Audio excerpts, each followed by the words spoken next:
For years, humanity had maintained a careful and diplomatic presence in the galaxy, establishing itself as a cooperative and peaceful species willing to work within the Galactic Council's structures. As newcomers to interstellar society, humans valued harmony and trade, choosing restraint and alliance building over confrontation. To the Council's older species, this approach signaled that humans, while earnest, were ultimately a minor presence with no appetite for conflict. Despite small advances in territory and technology, humanity remained overlooked, with other civilizations seeing them as cooperative but largely irrelevant.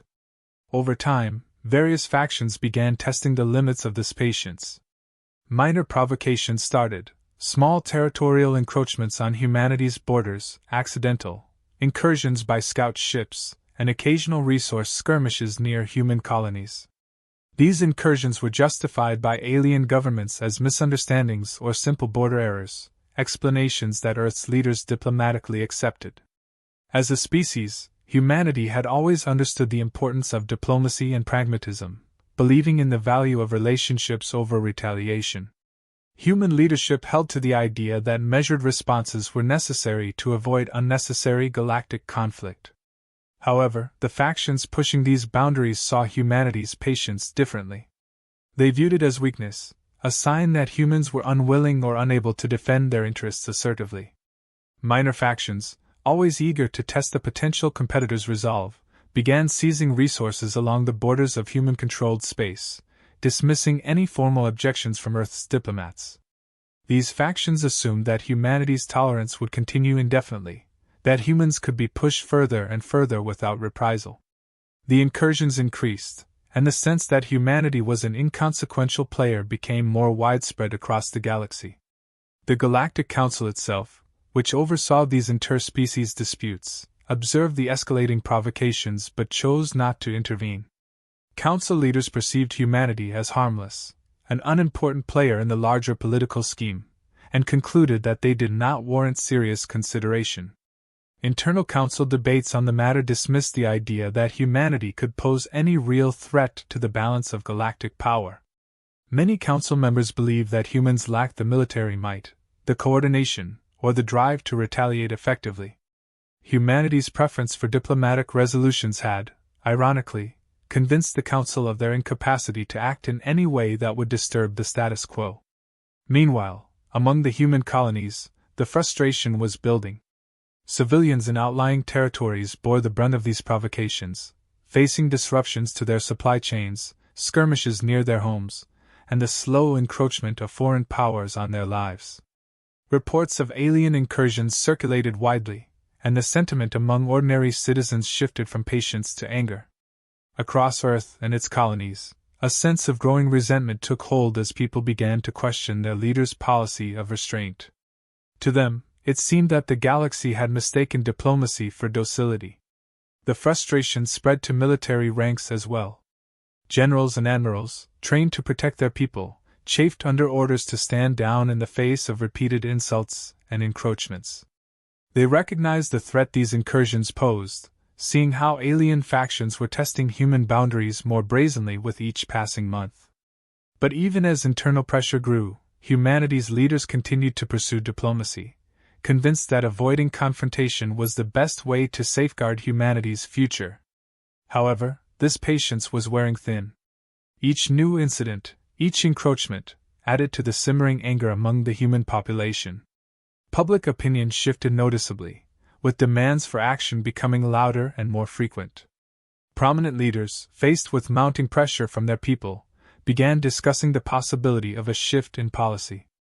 In forums and assemblies, officials debated the cost of continual restraint and the potential consequences of retaliation. The voices calling for a firm response grew louder, questioning how long humanity would allow itself to be treated as a secondary power. This debate created an internal divide. Earth's leaders, wary of galactic warfare and its potential for catastrophic consequences, held firm in their belief that patience was the best path forward. They emphasized that humanity was still relatively new to interstellar relations, that caution was wise, and that alliances were more important than short-lived victories. They argued that the risks of escalation were too great, that a single miscalculation could set off a chain of conflicts that humanity was not ready to handle. Yet the pressure for action continued to build. Human representatives, tired of defending diplomacy to their increasingly restless populations, began signaling to the Council that humanity's patience had limits. They issued warnings, carefully phrased yet unmistakable, hinting that future provocations would not be tolerated without consequence. The Council and other factions, however, dismissed these warnings, viewing them as empty rhetoric. The message that humans intended to defend their borders if pushed was ignored, seen as little more than posturing by a relatively powerless species. The various alien factions, interpreting humanity's hesitance as passivity, grew even bolder. They saw no indication that humans would risk conflict to protect their interests, no sign that humanity's patience could wear thin. In their view, humans had neither the capacity nor the resolve to assert themselves in a galaxy dominated by civilizations with millennia of experience in both diplomacy and warfare. The provocations continued, with alien factions now brazenly disregarding humanity's formal objections.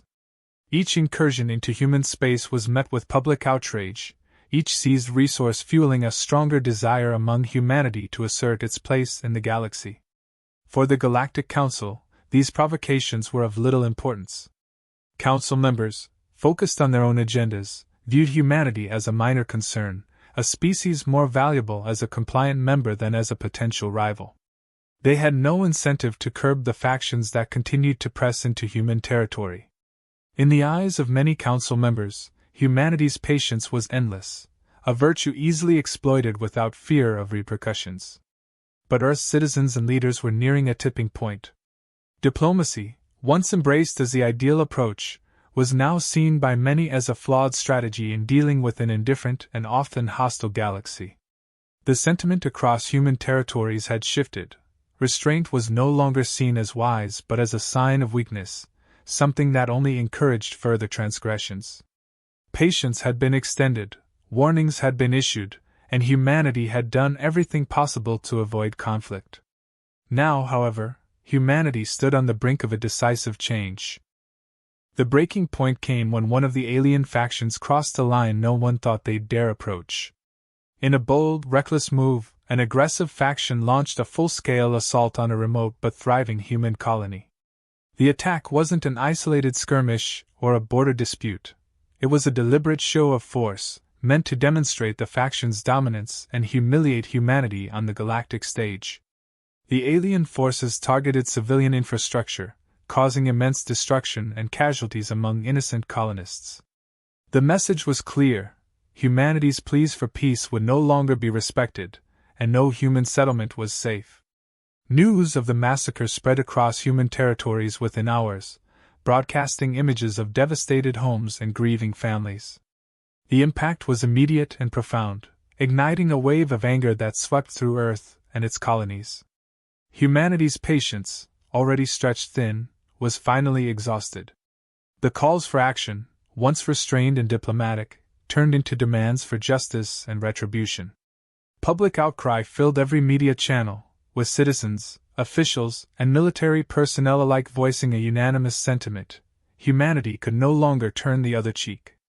In an emergency session, Earth's highest leaders gathered with top military strategists, finally acknowledging what had become inevitable. The attack had been a turning point. No longer could they rely on diplomatic channels to ensure the safety of their people.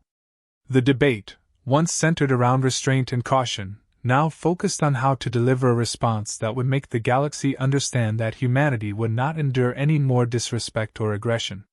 The days of patience were over, and a show of strength was necessary to secure humanity's future. The decision reached in that meeting was absolute. Humanity would respond with the full force of its military might, not just to defend its borders but to send a message that would resonate throughout the galaxy. Every level of human government pledged resources, and public support was near unanimous. For the first time, a unified military campaign was set in motion, involving Earth, its colonies, and allied settlements, all determined to deliver a powerful retaliation. Humanity would make it clear that their endurance had limits, and that crossing those limits had severe consequences. military leaders devised a plan that was both precise and devastating. Their strategy was not one of reckless vengeance but a calculated operation aimed at crippling the aggressor faction's ability to launch further attacks.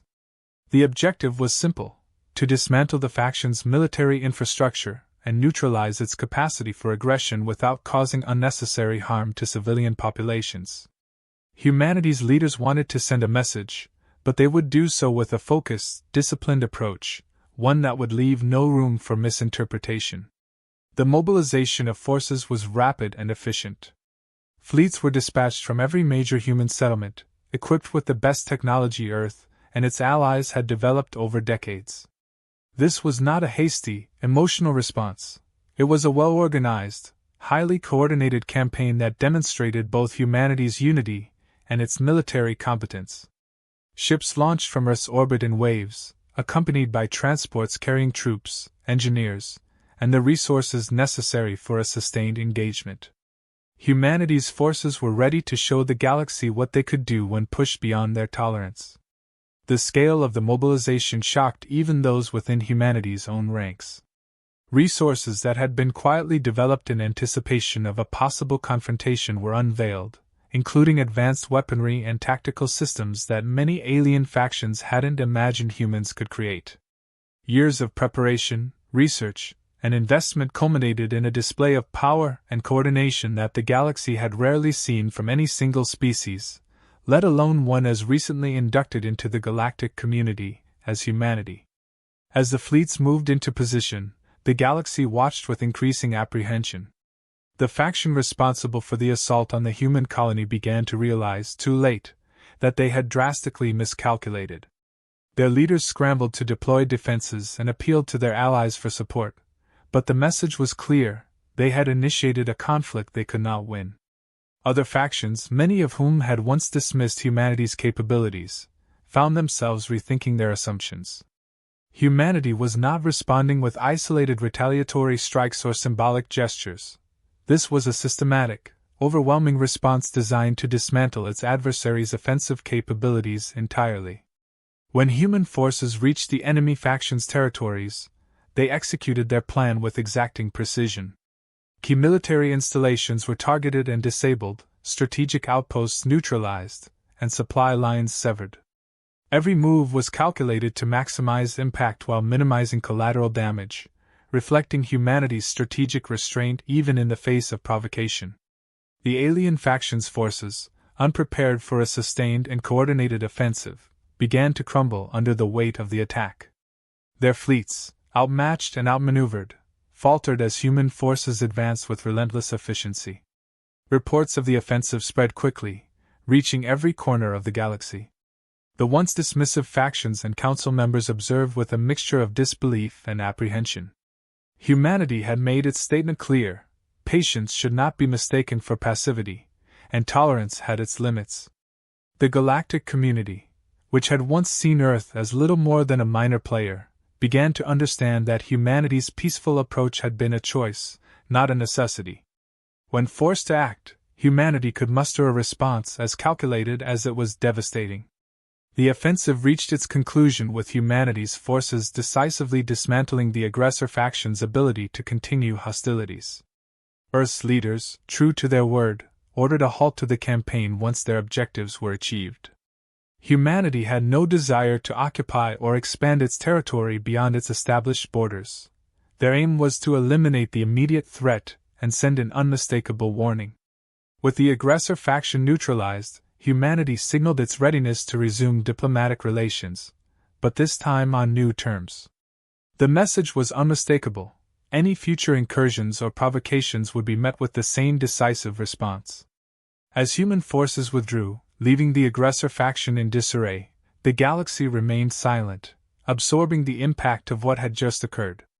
In a matter of days, humanity had transformed from a perceived passive species into a force to be reckoned with, capable of defending itself with power and precision. The lesson was clear to every faction and government within the Council's jurisdiction: humanity's patience had been a gift, one that should never have been taken for granted. The scale and coordination of humanity's response sent shockwaves across the galaxy. For years, Most alien factions had believed that humans lacked the resources or the will to act decisively. Now, as the aftermath of the retaliatory strike became clear, these assumptions unraveled.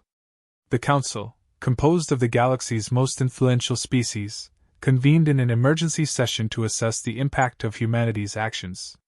Representatives exchanged tense, uneasy words, trying to comprehend how a species once perceived as harmless had dismantled a long-standing faction with such precision and finality. Reports flooded in from every sector of space. The factions that had previously ignored humanity's warnings were now acutely aware of the consequences of further provocation. Across the galaxy, leaders recalculated their stances toward humanity, realizing that they could no longer afford to treat humans as a minor player. Alien analysts dissected every detail of the attack, scrutinizing humanity's military tactics, logistics, and technological capabilities.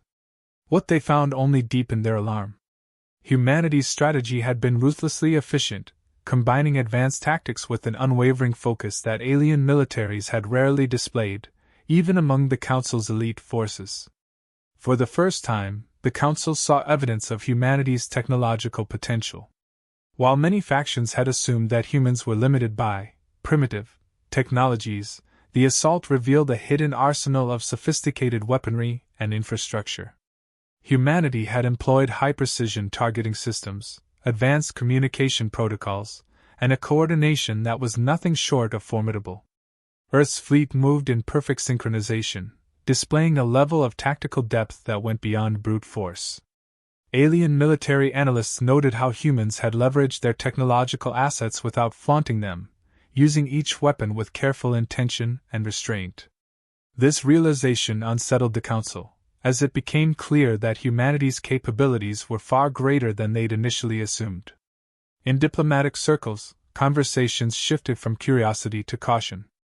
Factions that had once disregarded humanity now reviewed their policies, wary of accidentally provoking Earth's defenders.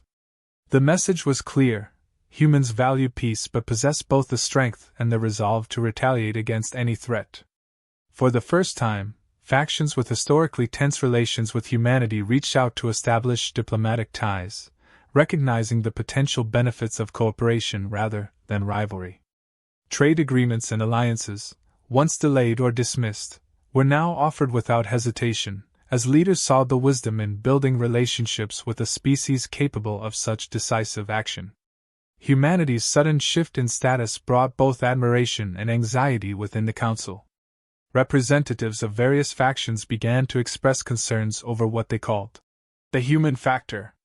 They debated how humanity's newfound assertiveness would affect the delicate balance of power across the galaxy. Some argued that Earth's actions, though defensive, marked the beginning of an unpredictable era in galactic politics. Others saw this as an opportunity for the Council to evolve, to accept humanity as a powerful equal and collaborate to ensure peace. But regardless of perspective, one sentiment dominated: respect. Humanity had earned a position that no faction could ignore, and their voice, once a whisper in galactic affairs, was now a presence impossible to dismiss. Meanwhile, Earth's leaders understood the gravity of their new role. The retaliatory strike had established humanity as a power to be reckoned with, but it also painted a target on their back. Earth and its colonies now faced a galaxy that would be watching closely, analyzing every decision and gauging every action. Humanity had no illusions about the risks of its newfound status. Earth's leaders immediately turned their focus towards strengthening defenses, improving alliances, and ensuring that the galaxy's respect did not erode into fear or hostility. They recognized that this balance would be critical to maintaining peace and stability in the future. As humanity solidified its new standing, the galaxy continued to absorb the impact of recent events. Civilizations across various sectors witnessed the transformation of a species they had once overlooked, seeing humans as something more than just a peaceful anomaly. Humanity's choice to retaliate had set a precedent, one that echoed across worlds and caused leaders everywhere to rethink their approach to interspecies relations. Humanity's quiet patience had given way to a fierce decisiveness that now reshaped the very structure of the Council's alliances and rivalries. The defeated faction, now left weakened and isolated, became a cautionary tale for the rest of the galaxy. Their leaders, once dismissive of human power, faced the full consequences of their provocation. Their influence within the Council dwindled as other factions distanced themselves, unwilling to associate with a group that had misjudged humanity so drastically. Calls for reparations and formal apologies to Earth flooded the Council's discussions, as this faction tried to salvage whatever remained of its standing. For the first time, the Galactic Council openly acknowledged that humanity was not only a member of the galactic community, but an indispensable power with a rightful place at the table. In the days following the attack, human diplomats were flooded with new proposals, invitations, and requests for cooperation from factions that had once treated them with indifference. Humanity's leaders approached each offer with caution, understanding that sudden alliances could be as volatile as hostilities. They prioritized measured diplomacy, seeking alliances built on mutual respect rather than fear. Earth's ambassadors negotiated carefully, reinforcing that while humanity was willing to work toward peace, any future aggression would be met with the same resolve they had just demonstrated. Throughout the galaxy, the story of humanity's retaliation spread, recounted and discussed in every corner of the Council's territories. To the factions that had once underestimated Earth, this story became a powerful reminder of the consequences of presumption. Humanity had shown that patience, when exhausted, could transform into an unyielding force that even the galaxy's oldest powers could not ignore. The Council's members now regarded humanity with an equal measure of respect and caution, uncertain how this new era would unfold but fully aware that a permanent shift had occurred. Humanity, while proud of its resilience, remained vigilant. Earth's leaders knew that their display of power had created both allies and silent rivals. The galaxy's response to humanity's strength could easily shift in unpredictable directions. Some factions might attempt to test human patience again, while others could try to integrate humanity as a stabilizing influence within the Council's decisions. Earth's response to any future challenge would shape the trajectory of these relationships, defining their role in a galaxy that now regarded them as a species with the capacity and the will to defend itself. In the end, humanity's act of retaliation had redefined not only its position within the Council but also the galaxy's understanding of what patience and resolve truly meant. The lesson was clear. As humanity's forces returned from the retaliatory campaign, the galaxy braced for what this new balance of power would mean. The Council, once accustomed to treating humans as secondary participants in galactic affairs, now faced the reality that this species would demand a seat at the table, not by request, but by undeniable right. Earth's decisive response had rewritten the expectations around its role in interstellar politics. The factions that had once dismissed humanity now recognized them as equals, aware that to ignore them would invite consequences they were no longer prepared to risk. The aftermath of humanity's strike against the aggressor faction created a ripple effect across the Council's territories. Alien leaders were quick to evaluate their alliances and protocols, knowing that humanity's actions had exposed vulnerabilities not just within the defeated faction but across the entire Council framework. Species that had aligned themselves with the aggressors in the past were swift to distance themselves, realizing they could no longer afford to be associated with those who misjudged humanity. This shift in allegiances demonstrated a newfound respect, and even caution, toward Earth, signaling a broader recalibration within the Council itself. The Council convened again, not to discuss humanity's response but to address the profound shifts it had triggered. For the first time, the discussion wasn't about controlling Earth's access to resources or technology but about how to navigate a future in which humans held a firm, respected position. Some Council members proposed a reevaluation of the regulatory measures imposed on humanity in previous years, fearing that these restrictions might now be seen as provocations. Others argued that humanity's actions could set a precedent for other emerging species, urging the Council to reconsider its overall approach to governance. In this climate of tension and uncertainty, Earth's representatives were deliberate in their response. They made it clear that humanity had no interest in dominating the Council or destabilizing its alliances. Humanity's goal was not expansion but respect, and their representatives conveyed that Earth's retaliation was a singular action, a defense of their sovereignty, not a bid for supremacy. The message was straightforward: As long as humanity's territories were respected, Earth would continue its commitment to peace and cooperation. However, even with this assurance, the galaxy remained watchful. Alien factions, both large and small, began rethinking their strategies, now wary of pushing humanity into another decisive reaction.